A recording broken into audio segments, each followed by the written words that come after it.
സമരങ്ങളും പ്രതിഷേധങ്ങളും ഉണ്ടായാൽ മാത്രം വന്യജീവി ആക്രമണത്തിൽ കൊല്ലപ്പെട്ടവരുടെ കുടുംബത്തിന് ഉടൻ നഷ്ടപരിഹാരം നൽകുന്നതാണ് വനംവകുപ്പിന്റെ രീതി. അല്ലെങ്കിൽ നഷ്ടപരിഹാരത്തിനായി വനംവകുപ്പ് ഓഫീസിൽ കയറിയിറങ്ങി നടക്കണം. ഇടുക്കി തൂക്കുപാലത്ത് കടന്നൽ കുത്തേറ്റ് മരിച്ച MN തുളസിയുടെ കാര്യത്തിലും ഇതുതന്നെയാണ് സംഭവിച്ചത്. ഇവർ കൊല്ലപ്പെട്ടിട്ട് 1 വർഷം കഴിയുന്നു. പക്ഷേ നഷ്ടപരിഹാരത്തിന് വേണ്ടി നൽകിയ അപേക്ഷ ഇപ്പോഴും വനംവകുപ്പ് ഓഫീസിൽ ഇരിക്കുകയാണ്. മരണാനന്തര കാര്യങ്ങളെല്ലാം കഴിഞ്ഞു. സർക്കാരിൽ നിന്ന് ആനുകൂല്യം കിട്ടുമെന്നും പറഞ്ഞ് കല്ലാറ്റി ഫോറസ്റ്റിൽ കൊണ്ട് അപേക്ഷ വെച്ചു. 7 ഐറ്റം പേപ്പർ കൊടുക്കണമെന്ന് പറഞ്ഞ് 7 ഐറ്റം പേപ്പറും കൊടുത്തു. അത് കഴിഞ്ഞിട്ട് യാതൊരു റിപ്പോർട്ടും ഇതുവരും അറിയത്തില്ല.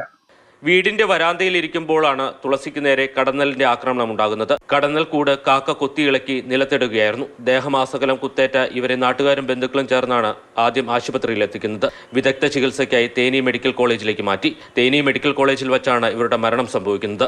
നഷ്ടപരിഹാരം നൽകുന്നതിനുള്ള നടപടികളെല്ലാം പൂർത്തിയായിട്ടുണ്ടെന്നാണ് വനംവകുപ്പിന്റെ വിശദീകരണം. 6 പേരാണ് തുളസിക്ക് അവകാശികളായുള്ളത്. ഇതിൽ ആർക്കാണ് പണം കൈമാറേണ്ടതെന്ന് രേഖാമൂലം അറിയിക്കാൻ ആവശ്യപ്പെട്ട് കുടുംബത്തിന് വനംവകുപ്പ് കത്ത് നൽകിയിട്ടുണ്ട്.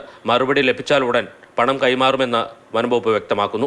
7 പേപ്പർ പറഞ്ഞ് 7 പേപ്പർ കൊണ്ട് കൊടുത്തു കല്ലാറ്റില്.